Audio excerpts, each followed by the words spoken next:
Buenos días para todos, para todas. Bienvenidos, bienvenidas a este octavo Seminario Internacional de Estudios Artísticos, organizado por el Doctorado en Estudios Artísticos de la Facultad de Artes ASAP de la Universidad Distrital Francisco José de Caldas. ¿Cómo pasa el tiempo, no? Ya estamos en el octavo seminario. Eso quiere decir que hace 8 años iniciamos con este proceso, cuando aún estábamos en las tareas con el equipo del doctorado, liderado por la maestra Sonia Castillo y los colegas Ricardo, la maestra María Teresa y otros equipos de docentes. Estábamos en la elaboración del documento maestro de registro calificado del doctorado. En ese momento, recuerdo que nos planteamos siempre muy claramente dos objetivos para el doctorado. Uno era la construcción del documento maestro que nos haría posible iniciar el programa. Y el segundo, esto lo he repetido en todas partes, el segundo objetivo era construir una comunidad académica capaz de sostener el programa, porque no vale de nada tener un registro calificado sin una comunidad académica que lo sostenga. Y esa comunidad académica se construye a través del diálogo y la conversación con nuestros colegas de Colombia y de otros lugares del mundo con quienes estamos conversando acerca de estos temas, de todos los temas relacionados con nuestros proyectos de investigación y de creación, y también con nuestras inquietudes vitales y con nuestras luchas.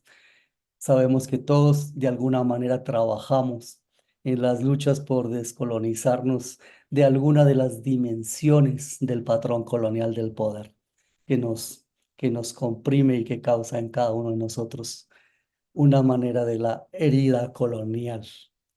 En ese sentido, nos hemos conectado de diversas maneras y en tiempos diferentes con unos, con otros, en diversos lugares del mundo, con académicos, con activistas, con personas que trabajan desde instituciones, por fuera de las instituciones, con eh, líderes de movimientos sociales, con campesinos, con personas de la calle. ¿Para qué? Para construir una comunidad de conversación, que es la que le da sentido al doctorado en estudios artísticos, porque finalmente nuestro objetivo ha sido contribuir a la construcción de lo que acá se ha denominado una perspectiva para el buen vivir.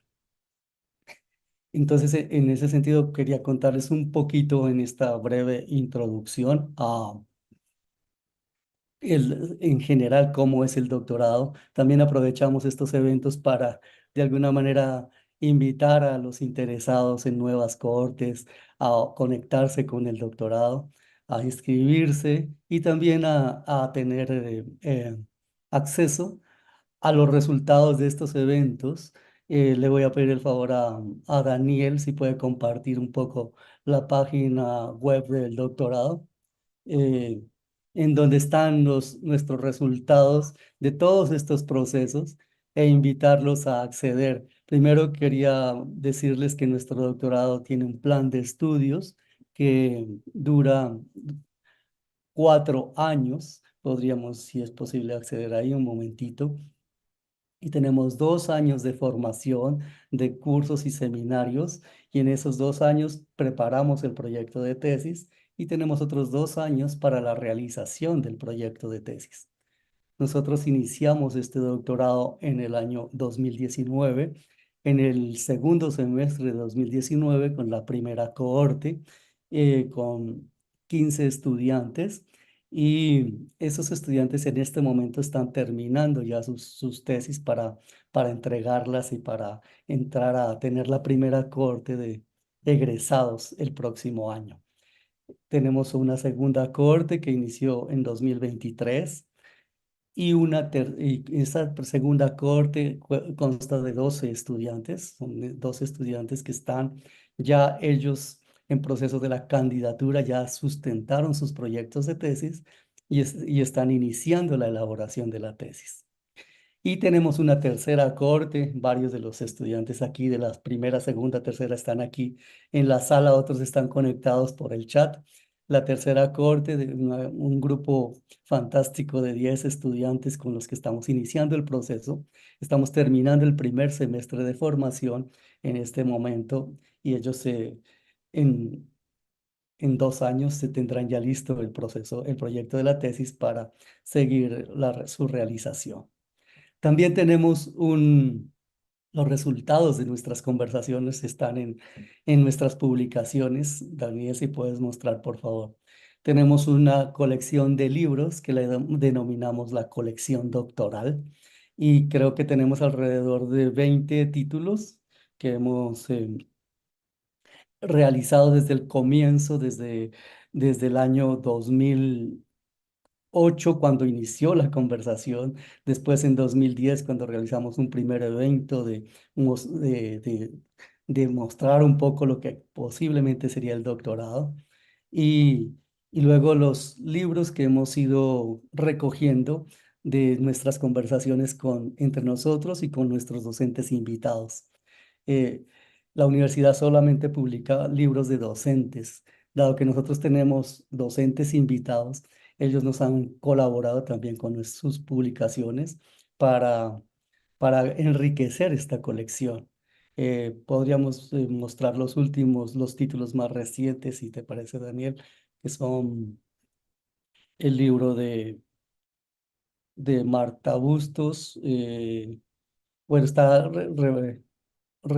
Porque la cultura importa, de Marta Bustos, María Teresa Garzón y Ana María Gómez, pero también tenemos el libro de Reverberar, que fue un proyecto de investigación en el que participó la maestra Sonia, el grupo de investigación que lidera la maestra Sonia con estudiantes y otros docentes y con la Universidad de Antioquia.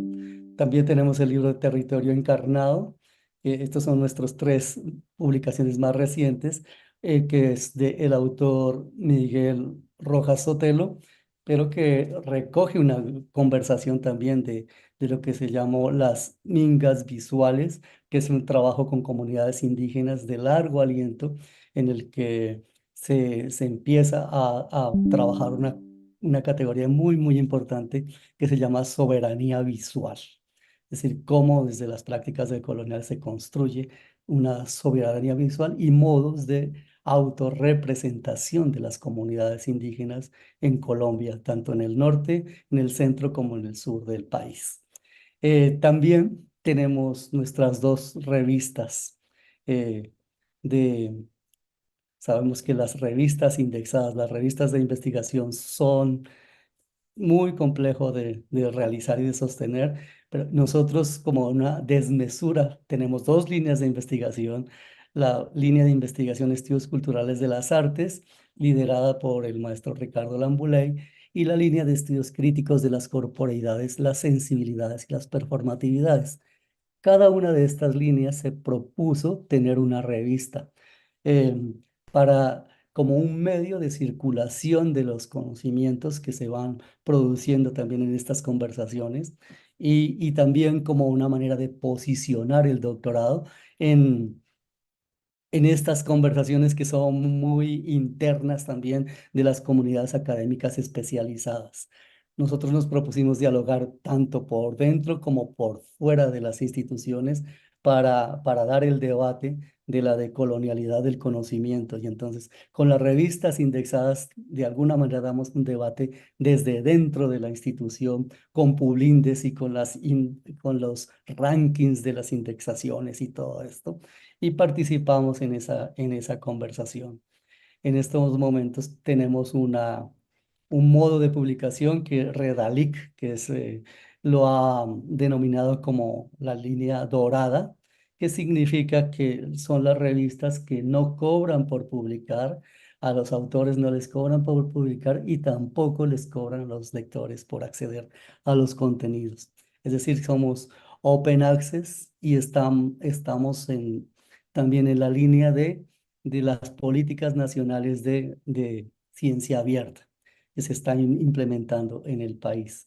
Nuestras dos revistas, entonces, Estudios Artísticos, en este momento tenemos, ¿cuántos números, Daniel? 15 números publicados. eh, y nuestra revista de Corpografías, que también fue editada por la maestra Sonia y ahora la edita la maestra Sandra. Eh, tenemos 10 números publicados. La revista Estudios Artísticos es semestral, tiene una periodicidad semestral, y la revista Corpografías tiene una periodicidad anual. Allí están, digamos, nuestros retos también con la circulación del conocimiento. Y otra parte importante de estos procesos, obviamente, son nuestros eventos académicos, como este, ¿no?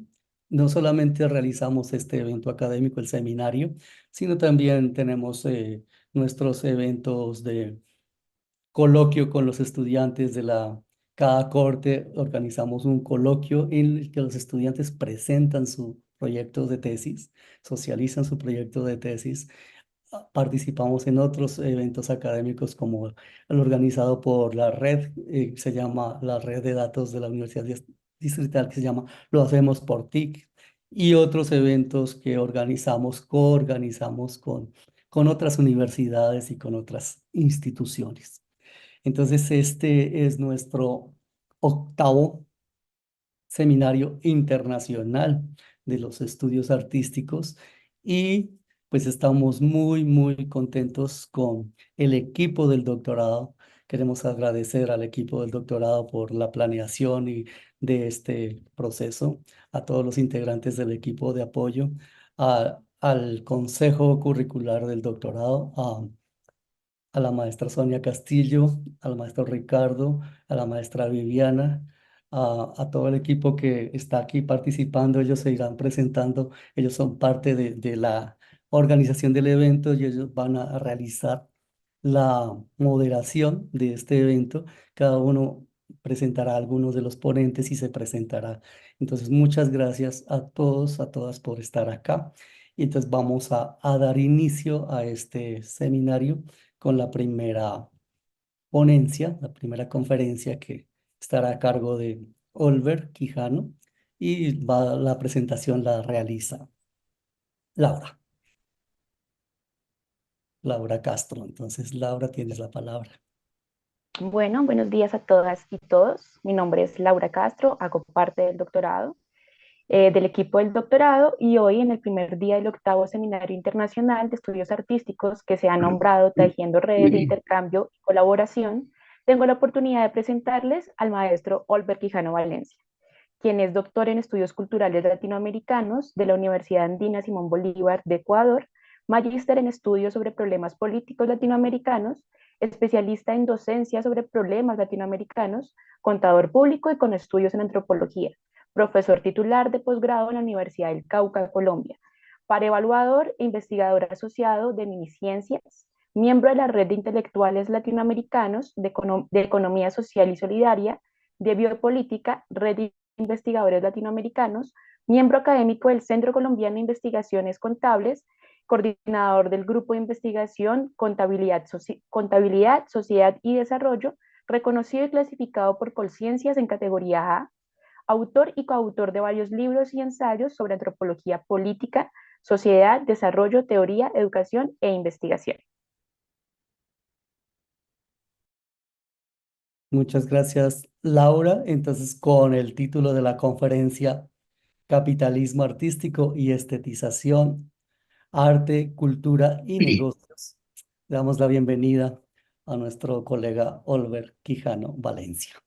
Bueno, cordial saludo para todos y para todas. Después de la presentación de la maestra Laura, se preguntarán qué hago yo en un congreso de estudios artísticos, ¿no? Por esa formación y esa inclinación un poco a la economía. Bueno, quisiera en principio decir que una octava versión del Seminario de Estudios Artísticos pues ya es un buen síntoma que refleja un sinnúmero de agenciamientos importantes en el mundo de la academia y en conversación con el afuera escolar. Mi gratitud al maestro Pablo, al maestro Ricardo, quienes han creído que puedo decir algún tipo de cosas en el marco del ámbito de los estudios artísticos y lógicamente el doctorado de la Universidad Distrital de Estudios Artísticos. La idea aparece por sugerencia del maestro Ricardo, que me pide que pudiera presentar un libro más o menos reciente que he producido, que se llama Darse Cuenta, Falacias del Emprendimiento y los Negocios Culturales. De eso quisiera comentarles algo en la presentación, pero también me voy a salir un poco del texto. Está disponible si a alguien le llega a interesar. Se llama Darse Cuenta, las falacias del emprendimiento y los negocios culturales. Bueno, no voy a traer mucho elementos propios del ámbito artístico, es decir, no artistas, no galerías, no cines, no artes plásticas, no espectáculos, no músicas, sino voy a traer algunos elementos de lo que consigo como la relación entre arte, entre cultura y economía, donde lógicamente se ven involucradas todas las manifestaciones artísticas en eso que se ha denominado hoy la cosmetización ilimitada del mundo, o mejor la inflación estética, algo así como una suerte y no de omnipresencia de la dimensión artística en nuestra existencia, pero fundamentalmente en lo que hoy se llama la New Economy. Pregunto, ¿está la presentación bien? Bueno, ok. Entonces, lo que comentaré en estos minutos con la pretensión de proporcionar algún elemento para una conversación tal vez no muy usual en el ámbito artístico, y es la presencia, el rol de estos y estas en las dinámicas económicas contemporáneas. Bueno, en principio entonces lo que quisiera decir es que predomina en los discursos contemporáneos la idea de que estamos en un capitalismo financiero, eh, y lo que quiero enfatizar es que no es posible si no se completa eh, la mirada acerca de lo que realmente prevalece en el mundo contemporáneo.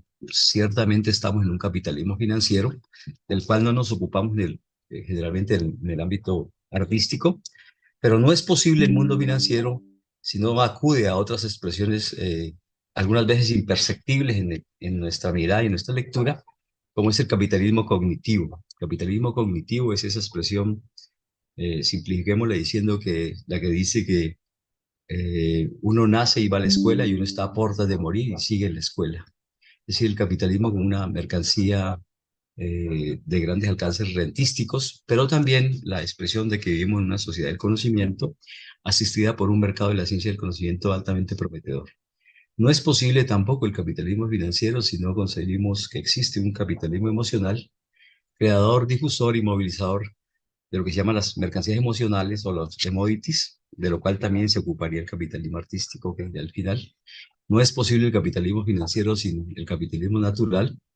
Ese gran debate sobre sostenibilidad que ha dado pie a grandes negocios alrededor de lo natural o de conseguir la naturaleza como gran reserva de negocios, reserva del capital.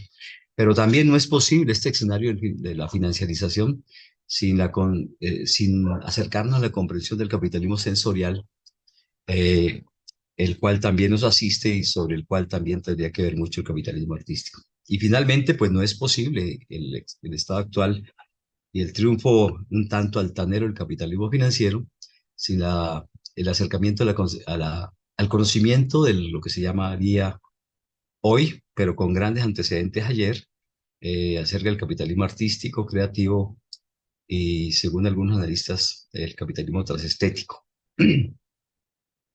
Lo que significa este último es que estamos enfrentando como tres grandes procesos. El primero es un proceso de estetización, es decir, una eh, inflación estética, una cosmetización ilimitada del mundo, una estilización, es decir, la configuración de estilos en nuestras vidas, pero también en la ciudad, en todas las dinámicas contemporáneas.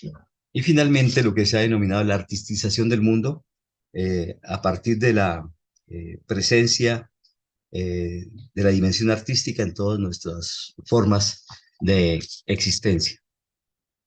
Por tanto, lo que quiero enfatizar acá es que la economía y el capitalismo ciertamente son grandes y auténticos modos de producción estética, no solamente en el mundo contemporáneo, sino con grandes antecedentes inclusive en el mundo antiguo y medieval, aunque la estética y el arte no jugaban los mismos roles que juegan hoy. Estamos hablando entonces de una relación inescindible entre producción industrial y producción cultural estética, en la medida en que se ha superado, aunque no en la academia, la idea de que la cultura y la economía son campos hostiles eh, y universos separados, los que hoy están asistiendo a una gran conciliación, a una especie de, yo digo siempre que la producción cultural y la producción industrial son grandes compañeros de cama hoy. Es decir, eso de que son ámbitos radicalmente irreconciliables realmente está superado, aunque en las disciplinas y en la academia aún persista esta suerte de atomización del conocimiento como un todo y múltiples saberes ignorantes, como diría algún autor. Para Lipovetsky, el capitalismo artístico sería más o menos esto, una especie de imbricación de,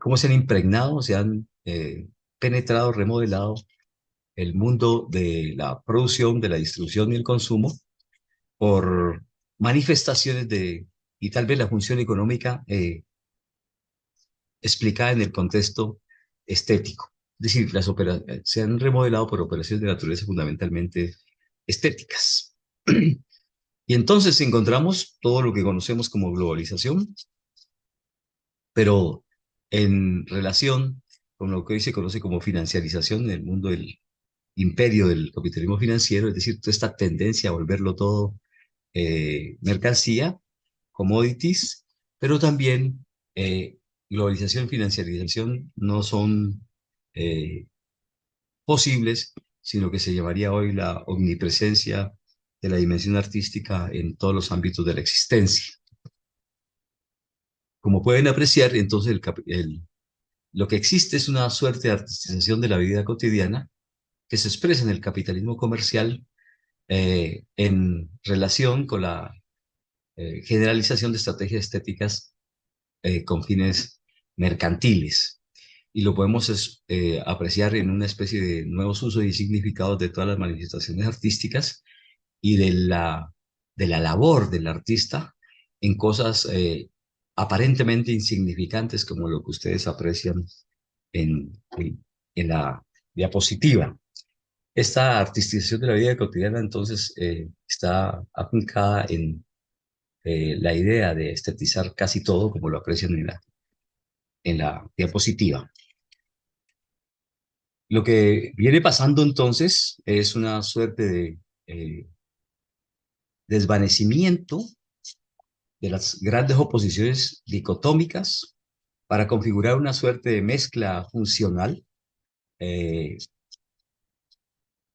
en el capitalismo contemporáneo. Y me refiero a las dicotomías que empiezan a difuminarse o que se han difuminado mejor, que tienen relación con lo que antes se denominaba separatismo, muchas veces inapropiado, entre arte e industria. Eh, Tiene que ver mucho con este reclamo de autonomización del arte desde el mundo moderno. También arte y comercio, ¿no? Como ámbitos separados, inconexos. Arte y diversión, arte y ocio, arte y moda, arte y comunicación. Oposiciones dicotómicas que paulatinamente se han ido difuminando, eh, acabando de alguna manera con este suerte de separatismo inapropiado tanto para el mundo del análisis como para el mundo de las prácticas.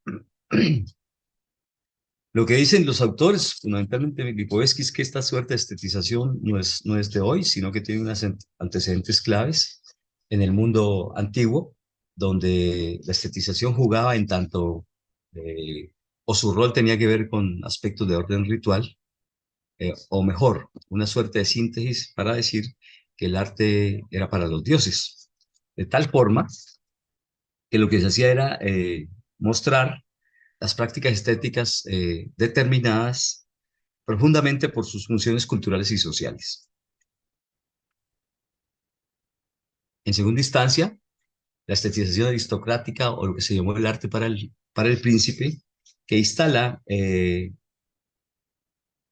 propósito de encantar y maravillar la mirada, es decir, trabajar todo lo que se denomina como el placer estético, pero también un proceso de estetización no impulsado por lógicas económicas en ese momento, sino por estrategias políticas de una suerte como de teatralización del poder. En tercera instancia, una estetización moderna del mundo o lo que se conoce la discusión densa sobre el arte por el arte, ese reclamo de autonomización del campo artístico alejado del, del, de la incidencia, por ejemplo, del catolicismo, eh, y para posicionarlo en el arte por el arte, o lo que se llamó la autonomización del campo artístico, que también dio pie a estas oposiciones que hoy se empiezan a desvanecer, o se siguen desvaneciendo mejor, como arte y comercio, cultura e industria, arte y entretenimiento, lo puro y lo impuro, las vanguardias y las instituciones, el arte elitista y las culturas de masas, bueno, y todo lo que tiene que ver con esa impertinente dicotomía sobre alta cultura y baja cultura. Eh, estamos, de alguna manera, moviéndonos entre esta acepción que dice, que habla del arte por el arte, pero también en este escenario se instalan lo que se llaman los proyectos de arte revolucionario para las masas o para el pueblo. Y llegamos a lo que he invitado hoy, es a la estetización transestética del arte para el mercado. Esa relación, o mejor, esa funcionalización del arte en tanto commodity, en tanto mercancía con grandes alcances rentísticos. Y en este escenario quisiera decir tres, cuatro cosas. Lo que a mí me parece para destacar es que las vanguardias se integran de alguna manera al orden económico y financiero global local. Es decir, esa dicotomía se desvanece y lo que se hace es insertarse positivamente para ampliar una suerte de oferta material y simbólica del capitalismo contemporáneo, hoy con la participación del arte, de los artistas, de la cultura y de lo cultural. Eh, y encontramos entonces una suerte de eh, reconfiguración de algunas profesiones en la medida en que todas tienen ciertos propósitos estéticos. Y lo que quiero decir es con estos ejemplos, los jardineros se vuelven paisajistas, los peluqueros se vuelven estilistas, no solamente un problema de práctica, sino también de juego del lenguaje, o como de deslizamientos conceptuales. En tanto, por ejemplo, también los floristas son artistas florales, los cocineros son creadores culinarios en esta mutación que sufre la comida y que se convierte en gastronomía. Los tatuadores son artistas del tatuaje, los artistas, aparecen los artistas joyeros, los fabricantes como creadores, y un inmenso etcétera que da cuenta de la ambición y la función estética de múltiples expresiones y prácticas del orden profesional y disciplinario y otros que están por fuera de lo escolar. Uno de los asuntos más importantes es el énfasis en el consumo, estetizándolo. Es apreciable en absolutamente todo, ¿no? Desde los empaques, desde los escenarios, desde los ambientes donde se instalan los productos, pero también los servicios, en eso que acá hemos denominado la estetización de los mercados de consumo. Ya, el capitalismo artístico entonces tiene que ver con muchas cosas, por ejemplo, la mezcla de diseño, eh, con lo que se llama hoy estas expresiones de las grandes estrellas, pero también con la creación, por eso este énfasis en crear, crear, crear, innovar, innovar. Una mezcla con el entretenimiento, lo que se ha denominado hoy economía del entretenimiento y economía de la experiencia. Claro, la cultura deja de ser una experiencia compartida para convertirse en un recurso económico de grandes alcances rentísticos, y ahora diremos para quién los alcances rentísticos, y bueno, y todo esto que tiene que ver con los negocios del arte y de los shows. Entonces los negocios del arte tienen que ver con su inserción en un complejo económico estético singular que nos asisten, pero también la idea de que el arte no solamente es arte, sino es un ámbito creador de valor. En esta guerra de los precios, el arte proporciona valor a una mercancía, es decir, deriva en una especie de mejor valor. Es un ámbito, configuración de valor. Y en este sentido, entonces, son las discusiones y los proyectos alrededor de cómo la dimensión artística constituye un factor de desarrollo empresarial y un sector creador de valor económico, como lo acabo de indicar. Lo que sugiere todo este debate sobre la cultura en tanto contribución a un fortalecimiento del Producto Interno Bruto, a, ya sea nacional, subnacional o local, en estas figuras de economía creativa, economía cultural, mercado cultural, consumo cultural, empresa intercultural, y lo que se conoció recientemente en el país como economía naranja con todos sus fracasos. Eh, por consiguiente, juega el diseño, más el diseño experto, eh, porque estoy recordando, por ejemplo, a Mancini, ¿no? Con sus contribuciones sobre eh, la exhortación de que todos diseñamos, ¿no? Creo que así se llama su libro. Pero el diseño experto empieza a jugar un papel determinante en las campañas promocionales, en la publicidad y en esto que se llama el marketing, tanto para sectores pudientes como lo que se ha denominado hoy el marketing para pobres. Es decir, diseñar productos y servicios también orientados a la gente que no tiene gran capacidad de, eh, de consumo, de adquisición, gran capacidad adquisitiva, pero que consume y que hace parte y hará parte, según algunas proyecciones, en unos años, en unas décadas siguientes, del 85% de la población que serán pobres. De tal forma que esto que se llama capitalismo sensorial tiene en conjunción con el capitalismo artístico la idea de capturar los sentidos. Tres cosas importantes en este debate que me parece que estoy diciendo esto porque muchas veces o en algunas ocasiones que nos han preguntado algunos en el mundo de la música, ¿qué podemos hacer para empezar a generar lo que se llama nuevas competencias, no solamente técnico-artísticas, sino otro tipo de técnicas, competencias y sensibilidades para enfrentar el problemático mundo del mercado, el mundo laboral de los artistas?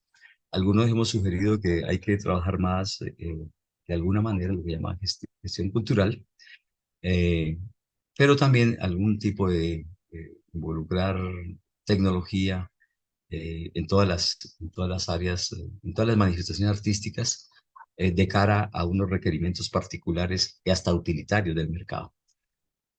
Tres cosas me parecen esto: el capitalismo artístico juega, o sería una especie de síntesis entre economía cognitiva, es decir, todo eso que se llama sociedad del conocimiento, que no es nueva. Todas las sociedades han sido sociedades del conocimiento, han sido sociedades tecnológicas. Sin embargo, hoy se preconiza la idea de la economía cognitiva, eh, fundamentalmente movida por el mercado de la ciencia y el conocimiento, y esto que se llama derechos de propiedad, que no son más que expresiones jurídicas para eh, privatizar el conocimiento, que siempre fue una manifestación pública, fue parte del patrimonio de los pueblos, y hoy se privatiza con ese tipo de figuras jurídicas. El otro asunto es la economía estética, es decir, toda esta especie de presencia de lo artístico, la dimensión artística en todas nuestras vidas. Y finalmente lo planteo como una interrogante, también creo yo que el capitalismo artístico juega y empieza a jugar con lo que llama economía psíquica, que dice en síntesis que la psique es el factor de producción más importante del capitalismo contemporáneo, en, en congruencia con esa máxima neoconservadora que decía que el método de la economía, el objetivo es cambiar el alma. el imaginario, el corazón, el espíritu, el cerebro, un proyecto neoconservador thatcheriano, que creo que en mi lectura va ganando hoy porque logra configurar sujetos particulares maleables, siempre dispuestos a hacer presencia eficiente en la economía contemporánea, eh, y que logra el efecto de el efecto de la servidumbre voluntaria, es decir, eh, hacer que hombres y mujeres nos sometamos al entramado de la dominación por las buenas. Tal vez una pregunta eh, que habría que ponerle datos y trabajo de campo es esta. En el capitalismo artístico, ¿qué es lo que más prolifera? ¿El arte o los negocios? Entonces, hay imágenes que estoy planteando que podrían significar o dar elementos para alguna respuesta eficiente sobre esta dicotomía. Menos arte, más mercado. En este escenario, lo que estamos viendo es la recuperación y nuevas orientaciones de las dinámicas artísticas otrora configuradas como contraconductuales, antisistémicas también podemos decir, que se funcionalizan y configuran contribuyen a configurar el nuevo modelo de conducta empresarial. Ustedes conocen este debate, ¿cierto? Que para algunos es clarísimo, como las reivindicaciones que tenían que ver con seguramente lo diré más adelante, con la crítica artista, que reclamaba libertad, autenticidad, autonomía. Justamente estas premisas son retomadas, reivindicadas y valoradas por el neoliberalismo, lo que denominamos algunos el neuroliberalismo, eh, en la configuración de un nuevo modelo de conducta empresarial, pero fundamentalmente de desempeño laboral. En las figuras que planteo ahí, como el trabajo autonómico, la flexibilidad contractual, la intermitencia en el mundo de los contratos de los artistas y también los cuentapropistas, bueno, y un largo etcétera. Y en ese largo etcétera, la figura clave, para mi gusto, es el empresario en sí mismo, o lo que hoy se conoce vulgarmente como el emprendimiento, que nos tiene atrapados y en una idea un poco harta también en términos discursivos institucionales, también prohijado por la institucionalidad universitaria y de mayores discusiones. Así que el capitalismo artístico sería como un sistema claro, tiene dos grandes expresiones para los analistas. Primero, todo el debate sobre el sistema de mercado del arte, que ustedes conocerán muy bien, y ante todo, la otra gran expresión que es la producción estético-emocional comercial. Lo que estoy diciendo aquí es entonces capitalismo artístico en fusión, en conversación fecunda con el capitalismo emocional, que es una figura que empieza, bueno, lleva muchos años, pero en su contexto no se mueve mucho. En términos analíticos, el capitalismo emocional, que para mi gusto lo inventó Eva Illouz en un libro que se llama Intimidades Congeladas, las emociones en el capitalismo. Y claro, lo estético, lo emocional y lo comercial para configurar una nueva oferta material y simbólica, eh, eh, sí, de altos alcances rentísticos. Esto tiene que ver entonces con expresiones que se conocen muy bien, como las industrias culturales, ¿no?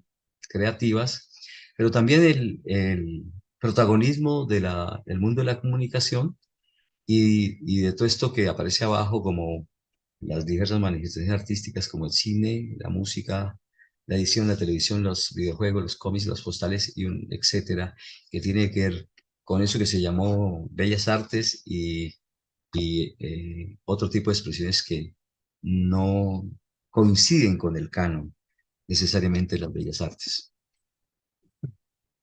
Todo esto creo que se articula con nuestra vida cotidiana, con lo que ya dije, se llama economía de la experiencia, economía eh, del juego también para otros, economía del divertimiento, y con nuestra vida en términos estéticos, que tendría que ver con algunas expresiones que aparecen ahí, la arquitectura, ¿no? No solamente con la función del diseño, sino también del encantamiento y de movilizar ciertas emociones en la población, el mundo de la decoración, el diseño, la moda, la cosmetología, que ha sido muy importante hoy en el mundo del artista, en tanto artista marca. ahora diré algunas cosas de la gastronomía, el lujo, los parques, los lugares de otro fenómeno que habría que discutir, que es la política de la patrimonialización. Y claro, lógicamente el arte por el arte que sigue su curso eh, en, en las galerías, los museos, los centros artísticos, las exposiciones, las ferias, aunque estos centros no son necesariamente los centros convencionales, ¿no? Uno algunas veces va a algún centro comercial y ya no sabe si es un centro comercial o es una galería. Eh, en esto que se llamaría hoy la necesidad de acercar todo a la sociedad del espectáculo. Eh, lo que habría que decir es que en esto el capitalismo artístico juega mucho con la tradición manufacturera, o sea, la mejor expresión de la revolución industrial que es la manufactura. Eh, que derivan de ellos son productos que permiten la producción y el consumo cultural de los artistas, pero también del público. Aquí hay algunos ejemplos en las imágenes. Lo que observamos es un diálogo, es una conversación eficiente entre racionalización, me refiero a todos estos presupuestos de la economía clásica y neoclásica, con la magia cultural, con la economía, con el arte y, claro, con una estrategia de desarrollo e imaginación creativa. Todo esto para decir que la cultura sí, el arte sí, pero en función de las dinámicas del desarrollo internacional, nacional y subnacional. Ejemplos en el mundo de la manufactura es este, que es encontrar muchos más en el mundo de todos los sectores de la economía, incluyendo el sector primario hoy, o lo que se llama el sector pues, agrícola, donde existe la apelación al arte para configurar eh, tanto su producto como su oferta en el mercado. Este es el ejemplo que ustedes ven, donde decían nuestros coches son auténticas obras de arte. Y esto de los artistas en el capitalismo artístico tiene que ver con su protagonismo de algunos, ¿no? De los más famosos, de las estrellas, en tanto se configuran y se ponen como marcas y son eh, bases y plataformas para la promoción mercadológica de productos industriales. Aquí tengo algunos ejemplos, ¿cierto?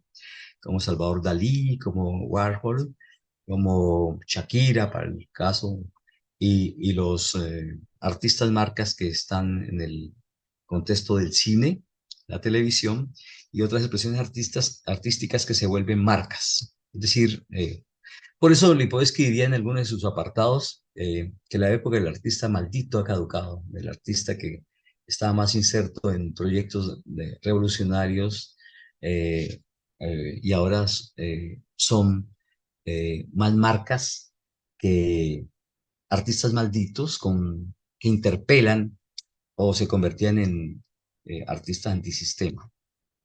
Este es tal vez uno de los mejores ejemplos que ustedes conocen muy bien, ustedes que están en el campo y en las dinámicas del arte. Este sería el mejor ejemplo en esa frase célebre, ¿no? Que decía, hacer bueno en los negocios es la más fascinante forma de arte. Hacer dinero es arte y el trabajo es arte y un buen negocio es el mejor arte. Entonces, esta telurización que hace este autor, este artista, y que algunos plantean como si fuera el ámbito genealógico, el origen mejor de esto que se llama capitalismo artístico, aunque hay antecedentes eh, importantes en esta configuración histórica. Hay, lógicamente, un diálogo entre el corporativismo multinacional que siempre concentra las utilidades de estos procesos del capitalismo artístico, pero apela a este para su buen desenvolvimiento en la oferta material y simbólica de las dinámicas comerciales global locales. Conocen también esto del negocio del espectáculo, lo deben de conocer muy bien, y esto que se llama hoy la estrategia de los 360 grados. La estrategia de los 360 grados consiste en que todo el proceso está concentrado en un operador, ya sea turístico, artístico, del espectáculo, que comienza la estrategia de los 360 grados, es una estrategia mercantilista que empieza por vender las boletas, eh, eh, organizar el espectáculo, grabar, vender el espectáculo en diversos registros, bueno, un largo etcétera. Es decir, la concentración de las diversas expresiones económicas del arte en uno o dos operadores. Por tanto, en relación con lo que acabo de decir, el capitalismo artístico es como la sociedad del conocimiento. Siempre es una sociedad desigual. En la medida en que hay un reparto desigual del éxito, persiste, predomina una lógica casino. El casino uno gana de vez en cuando, y la economía de las grandes estrellas, el sistema de las grandes estrellas, no es una propuesta que democratice. Frente a todo eso, lo que estamos viendo es algunas implicaciones, voy a ir rápido, que tiene que ver con cómo se comportan los artistas en el mercado artístico cultural, que tiene que ver con procesos dramáticos como la precarización, y la visibilidad como forma de pago. Lo han de ver experimentado algunos de ustedes, ¿no? Pues se da un espacio para la intervención de los artistas, no se les paga, sino que la visibilidad es justamente la forma de pago, o lo que algunos han denominado como los pagos inmateriales. Me refiero fundamentalmente a Remedios Zafra en su excelente libro El entusiasmo, precariedad y trabajo creativo en la era digital. Algunas cosas para recordar, esto lo recordé en Santiago Castro en su libro Revolución sin sujeto. Parte de esto tiene que ver con, según algunos, con el legado lacaniano, según algunos triunfante, cuando en la década de los 60 les planteó a los estudiantes lo siguiente: no se hagan ilusiones, muchachos, ustedes no serán jamás sus propios amos, lo único que lograrán será cambiar sus cadenas. Lo que dicen algunos analistas es que este legado lacaniano fue prohijado, adoptado en el mundo contemporáneo para reorganizar eh, la mutación del mundo del trabajo. Es decir, el capitalismo hoy sí usurpó este bagaje discursivo de los estudiantes y convirtió cosas que reclamaba en su momento como ejes de la nueva forma de producción y gestión, o nueva forma de trabajo. Me refiero a la autogestión, la descentralización y la sostenibilidad ecológica. En este último aspecto hoy encontramos capitalismo natural, capitalismo verde, economía verde, finanzas verdes, finanzas climáticas, finanzas sostenibles, bueno, un, eh, una oferta inusitada.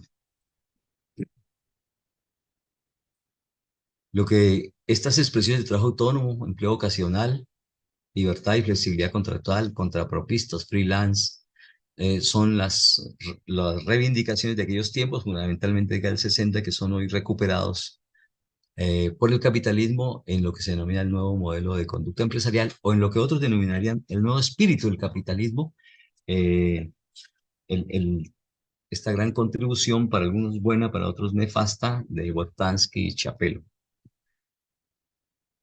Justamente es Boltanski y Chapelo, en su libro El nuevo espíritu del capitalismo, que hace una discusión sobre la crítica artista. ¿Recuerdan esto? La crítica artista es aquella que reclamaba autonomía, libertad y autenticidad para el mundo de los artistas, que se confronta casi que simultáneamente con otra reivindicación, que es la crítica cultural, la crítica social, la crítica social que hablaba de sí todo eso, pero con libertad, perdón, con seguridad, fundamentalmente con seguridad, con estabilidad y ante todo con solidaridad.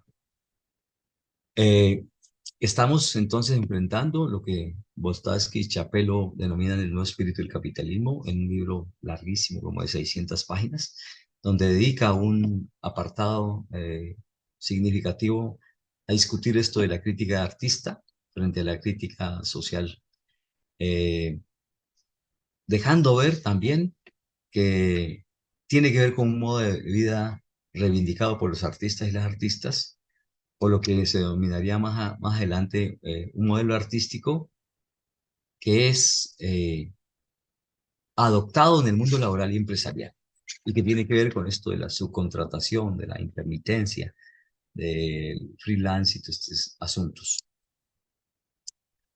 Es decir, que asuntos que eran reivindicaciones otrora, como la autonomía y la libertad, se conectan con lo que se denominaría hoy las formas de subjetivación capitalista. Y pongo la imagen porque este es el más evidente, es lo que se llama hoy el empresario del sí mismo, que juega con libertad, con autonomía, en una suerte de autoexplotación. Lo que encontramos en las calles es más o menos esto, ¿no? Productores culturales por elección, convertidos en precarios y precarias. Y de alguna forma, la precarización de los artistas y de los gestores culturales y de los, podríamos decir, los técnicos del espectáculo, tiene que ver con la conversación fecunda de las artes en tanto vanguardia, hoy en el mundo de la hiperflexibilización laboral. Esta es la frase que podía dar, la frase en términos populares que podía dar cuenta de este proceso. Es lo que siempre hemos denominado por amor al arte. Sin embargo, nuevos procesos confrontan este tipo de normalización y naturalización de la precarización en el mundo artista o artístico. Si bien hay subyugación, también hay agenciamientos particulares en términos políticos, en términos laborales, también si hay normalización y naturalización, eh, también hay cierta contrahegemonía. Si bien hay intentos por regular, también hay el reclamo de la libertad. Y si bien hay empoderamiento, subordinación, también hay ciertos agenciamientos que hablan de nuevas energías el debate cultural y la cultura como campo de batalla. Así que una pregunta clave para densificar el debate es si estamos enfrentando modos de vida y trabajos precarios que antes se consolidaban como resistencias o agenciamientos particulares, o ahora hacen parte de la hegemonía y del dispositivo de la gubernamentalidad, en este caso, para el mundo artístico. O seguimos pensando que estamos experimentando formas de vida no reglamentadas por la disciplina del trabajo, como era el reclamo de lo que se llamó la crítica artista, que se sigue llamando la crítica artista. No es posible seguir naturalizando esto de los regímenes de autoexplotación que se aprecia mucho en el mundo de los artistas y de las artistas. Eh, y el hecho del sacrificio de la escena creativa como modelo de trabajo de nuestra época. Pienso que habría que acercarse más al entendimiento y a ver qué se puede hacer sobre el particular, porque desde mi punto de vista creo que la precarización sí asciende. Algunos lo que plantean fundamentalmente en el libro que había hecho alusión, El entusiasmo de Remedios Zafra, tiene que ver que posiblemente lo que estemos enfrentando es una suerte de vampirización tecnomercantil del compromiso creativo, lógicamente en un contexto de precarización laboral.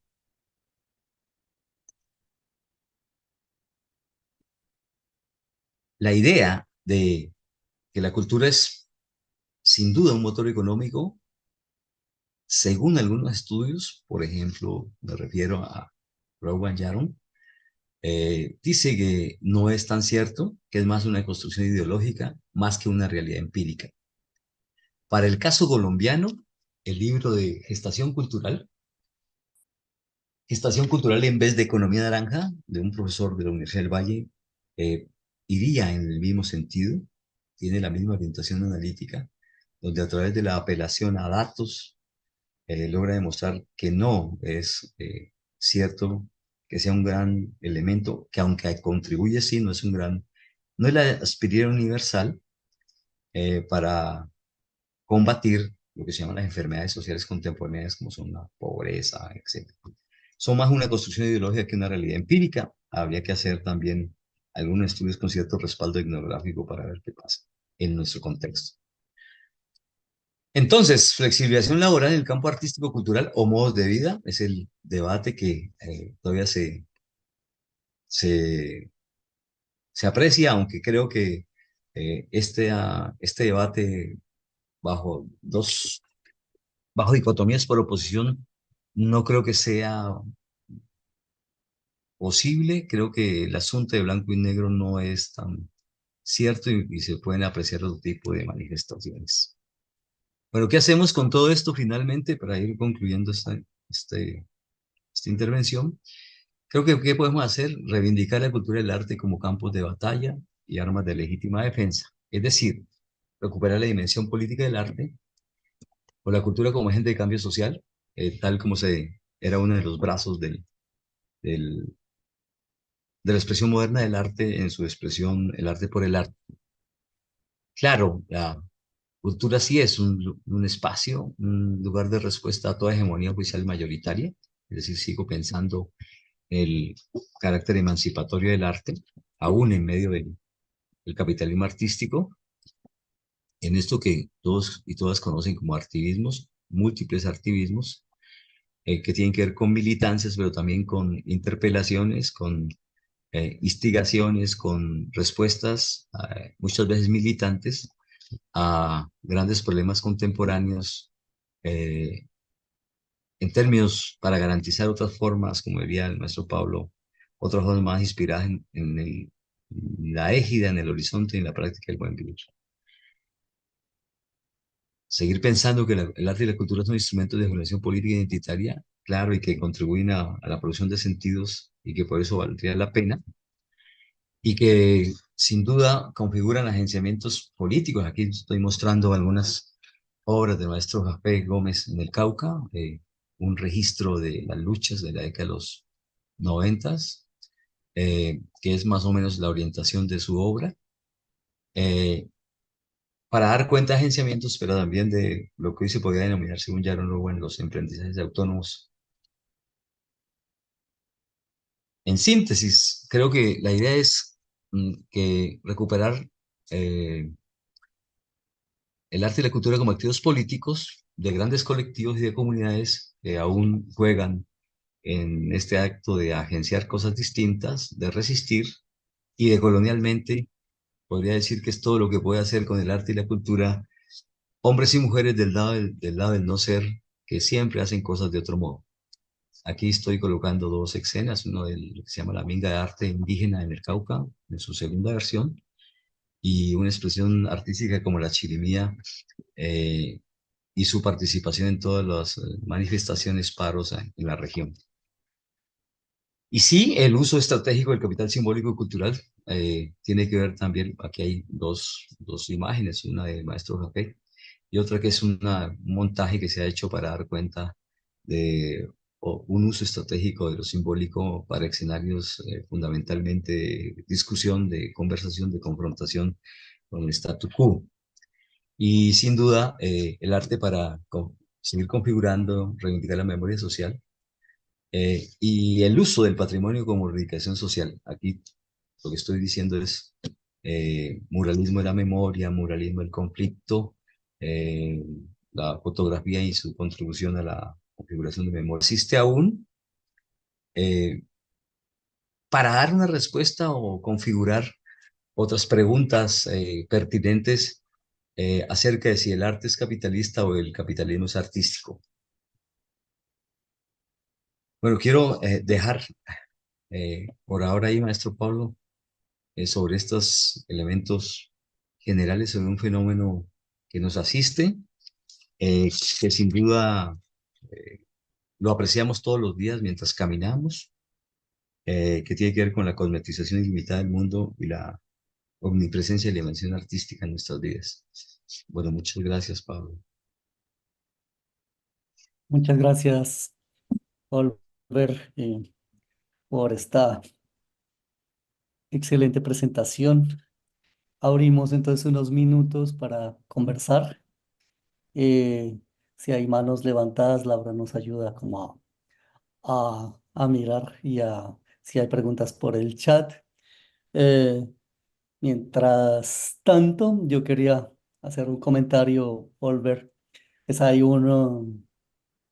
el prólogo del libro, Darse cuenta, falacias del emprendimiento y los negocios culturales.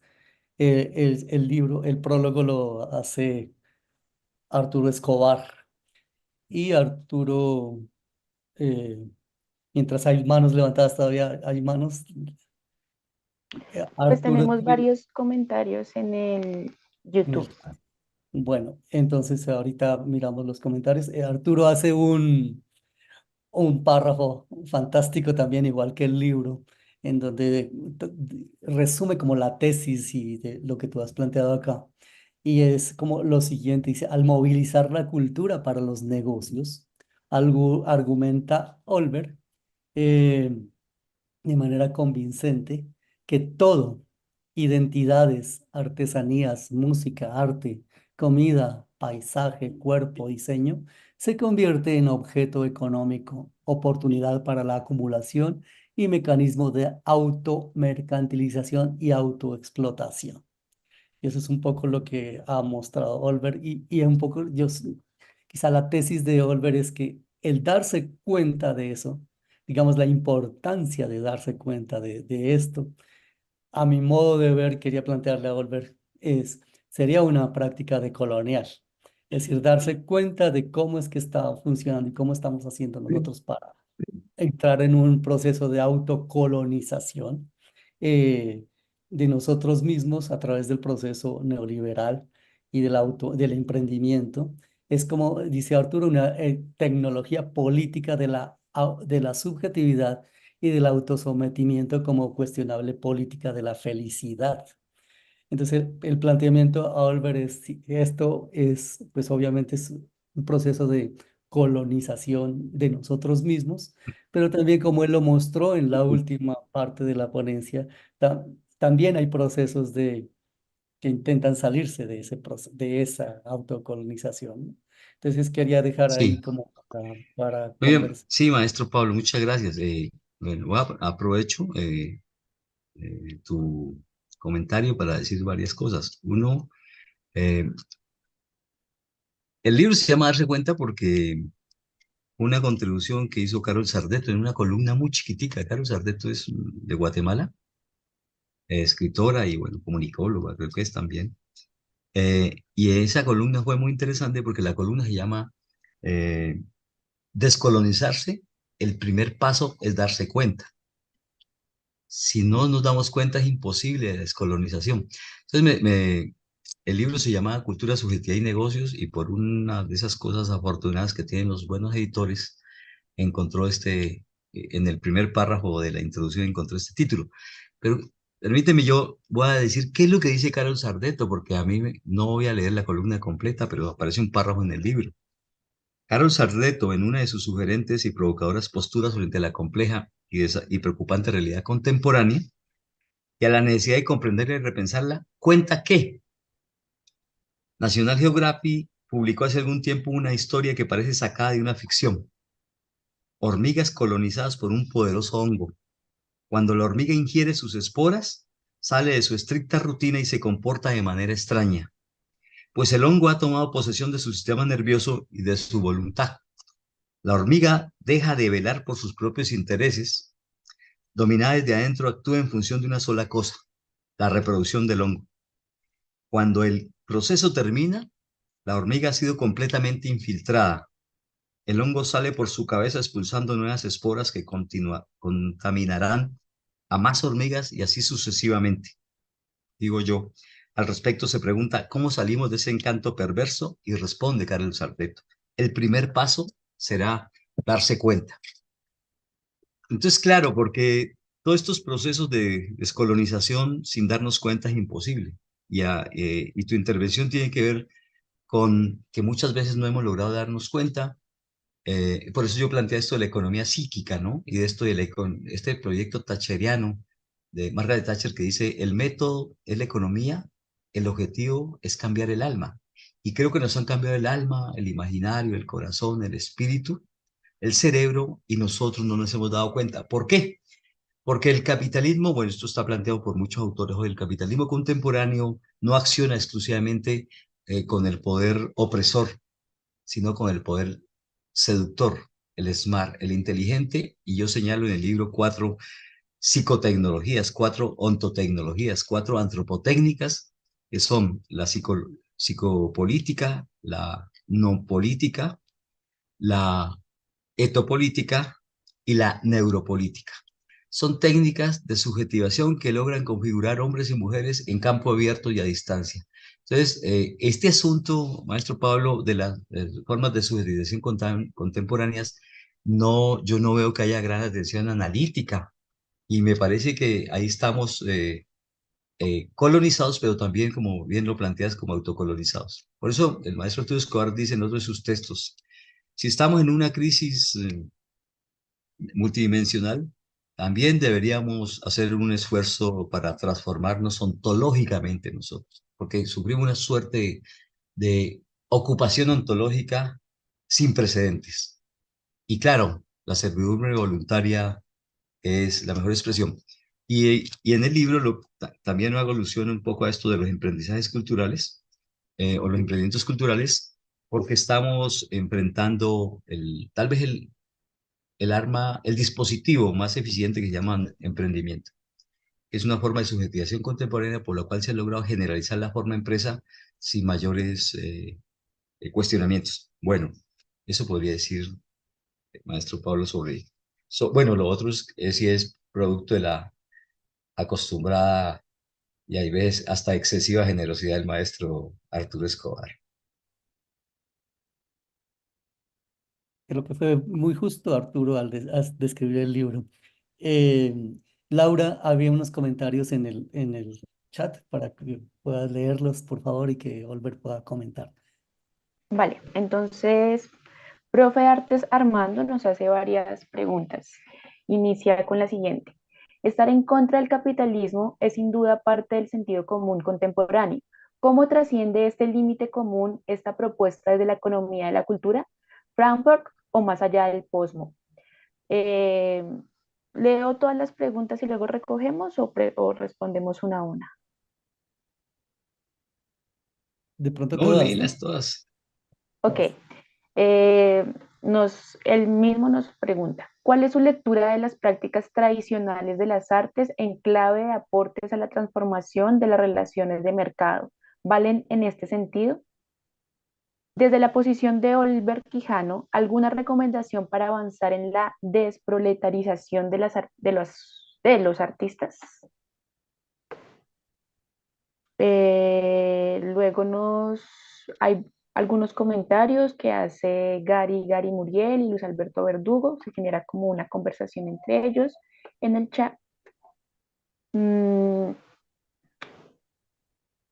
y la última pregunta que nos hace el profe Artes Armando. ¿Es Arturo Escobar quien tiene aportes valiosos para quien Ramón Groskel incluye entre los de coloniales? Estas serían como las preguntas. Bueno, Bien. voy a decir varias cosas. Sí, es más o menos no, no es tan habitual ir contra el capitalismo. Eso no es tan natural. Eh, eso es parte de ciertas minorías, no solamente académicas, sino también anticapitalistas, antisistémicos, pero lo que se ha naturalizado y se ha normalizado es el sistema, o sea, las manifestaciones distintas del sistema. No creo que sea normal, que sea una tendencia, que sea un vector clave hoy, que todos vayan contra el capitalismo, no. El asunto es que en estas manifestaciones tan sutiles y refinadas del capitalismo hemos terminado en una suerte como inserción voluntaria e involuntaria al sistema. En el arte, pues ya lo he planteado cómo pasaría, no quiero decir que todos los artistas estén en esa dinámica. Eh, Al final, también dicen otros feministas que eh, no es posible cambiar el mundo si no cambiamos nuestra forma de entendimiento del mundo. Y a mí me parece que por ahí hay una tarea por hacer. Porque al final, en medio de esta especie de posibilidades menguantes, algunos lo que plantean es que lo importante no es ganar el partido, sino que jugar, para decir que el debate aquí también tiene que ver con nuestro lugar en el sistema. Eh, Hay una especie de refuncionalización de algunas prácticas tradicionales hoy en este capitalismo artístico. Me voy a referir a lo que se llamaría hoy bueno, lo acabo de trabajar recientemente en un libro muy, muy nuevo que se llama El tiempo en ruinas, El tiempo de las ruinas. Es el debate sobre, desde la arqueología, pero me parece que aplica para todos, ¿no? Yo recomiendo mucho un capítulo del maestro Cristóbal Génico desde la antropología que viene discutiendo todos estos efectos perversos y conversos de la política y la patrimonialización, que tampoco creo que se ha debatido mucho, lo que es una especie de celebración sobre la política de la patrimonialización. En, ¿Cómo se conciben y cómo se movilizan prácticas tradicionales, artísticas, algunas desde el canon y otras por fuera del canon? Hay dos fenómenos que plantean los analistas del particular. Uno es la alta exotización, o lo que Barrientos habría mencionado como el activo periferia o el recurso de la cultura, una gran exotización, entre más exótico mejor. Y lo segundo es que en esos procesos de patrimonialización también hay sin duda, un ejercicio de gran extractivismo. Entonces, extractivismo y patrimonialización se mueven en esto que llaman la industria del patrimonio y la industria de las ruinas, eh, y la idea de empezar a poner el foco de atención en tres cosas: lo popular, lo tradicional, lo exótico y lo extraoccidental, porque se convirtió hoy en el nuevo locus de la plusvalía, del plusvalor, a través de figuras como los mercaderes culturales y hasta de los proxenetas culturales, como digo yo. ¿Qué hacer frente a la precarización? Hay un debate que todavía habría que zanjar, que es el debate sobre formas de vida artista, muy de la década de los 60, y participación estratégica en el mundo de los negocios culturales. Lo que observamos en términos hegemónicos es que hay una participación sustantiva, importante en lo que se llama el capitalismo artístico, es decir, el arte en función de los negocios contemporáneos. Hay el debate del mundo del trabajo es como el debate del valor epistémico cognitivo de las artes, ¿no? Usted lo conoce muy bien, siempre despreciado, a pesar de esta figura de la investigación-creación. Eh, pero el problema es cómo el legado de la crítica artística fue tomado, movilizado, enriquecido por el neoliberalismo, y es hegemónico hoy en figuras, desde mi punto de vista, dramáticas. Una cosa es un artista, como los maestros que están aquí, una cosa es un artista asalariado, ¿no? O sea, acá ya casi nos consigna el salario. Otra cosa es un artista en la calle, en las dinámicas del arte, casi que rebuscándose en esta figura que se llama el emprendizaje cultural. Eh, Arte y cultura siempre han sido cenicientas en cualquier sistema, y lo que creo que hay que pelear es otras formas de mejor tratamiento, pero también un mejor tratamiento en términos de lo que dice, cuál sería la consideración y la reforma laboral para los artistas, ¿no? Porque mayor dignidad no puede tener el arte y mayor capacidad de financiamiento tampoco, pero tiene un tratamiento del mundo del mercado, eh, que como aquí nos han comentado en otro en el escenario del doctorado, pues si casi nunca hay posibilidad de dedicarse exclusivamente al mundo del arte, porque hay un gran riesgo en términos de alta precarización. Bueno, hay un debate. Yo creo que es afortunado que los decoloniales sean una comunidad heterogénea y contradictoria de argumentación. Como toda comunidad, estoy recordando a Michel Trujillo cuando decía: toda comunidad es internamente heterogénea y contradictoria. Esta es una comunidad de argumentación heterogénea y contradictoria, y no es una suerte de iglesia donde todos piensan dogmáticamente. Y las tensiones son absolutamente necesarias, porque cuando uno no enfrenta tensiones, no se da cuenta de los límites y de los herramientas de los planteos que uno tiene y de las prácticas que uno tiene. Así que yo creo que Escobar ha planteado eh, un debate que puede seguir siendo, porque es que la coherencia es una cosa muy complicada en la vida práctica. Eh, Algunos dicen que son modernos antimodernos o antimodernos modernos. Y lo que quiere decir es que, para recordar a Escobar en una recomendación también muy importante para la comprensión, y es que él dice que ninguna comunidad hoy es absolutamente aséptica, higiénica, pura. Pureza económica, artística, cultural no existiría hoy. Porque lo que hacen hombres y mujeres, ya en sociedades tradicionales o sociedades muy contemporáneas, es apelar a aspectos de la tradicionalidad, pero también adaptar elementos de la modernidad para sus vidas. Aquí lo que hay es una exhortación a no conseguir de manera pura eh, los asuntos, pero para finalizar, creo que siempre que haya una comunidad de pensamiento nueva que se pueda agregar como un horizonte de análisis, como un vector de análisis que pueda poner en tensión y pueda combatir la normalización y la naturalización de estos fenómenos, me parece que es importante. Yo creo, para finalizar, que algunas veces, como dijo el maestro Eduardo Galeano en el acto de presentación de su libro en la Universidad Nacional, en aquel momento cuando hubo una irrupción de cierto grupo eh, de izquierda armado, en ese acto de presentación del libro, creo que el libro El fútbol, la sol y sombra, creo que era. Él decía que muchas veces en América Latina nos vivimos equivocando de enemigo. Por eso habría que apuntar el fusil para otro lado, lo decía él, ¿no?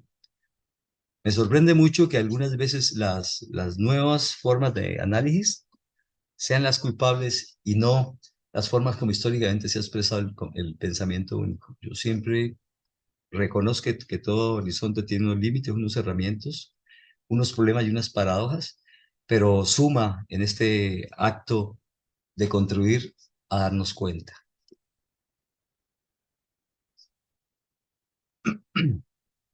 Pues aún hay algunos comentarios en Muchas, el chat no sé si nos da muchas tiempo de gracias, leer unas Laura. últimas preguntas. Laura, ya terminamos, que si tenemos tiempo.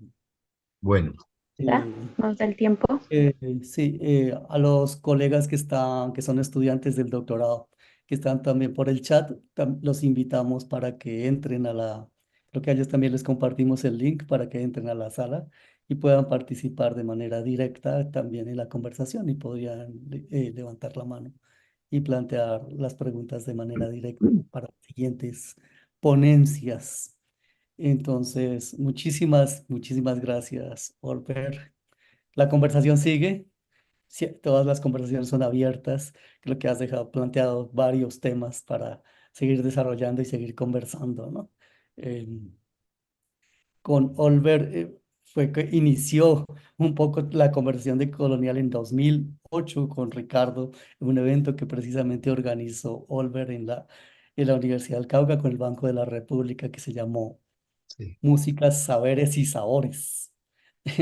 Y Olver, él dice que no está cercano al arte, pero realmente sí, con las prácticas, Olver es especialista en salsa y eh, es muy cercano también a la conversación. Muchas gracias, Olver, por tus planteamientos y seguimos entonces con el No, evento. maestro Pablo, a ustedes, muchas gracias a todos, a todas, gracias por la invitación y sobre todo por la confianza, maestro Pablo y maestro Ricardo. Aquí seguimos entonces.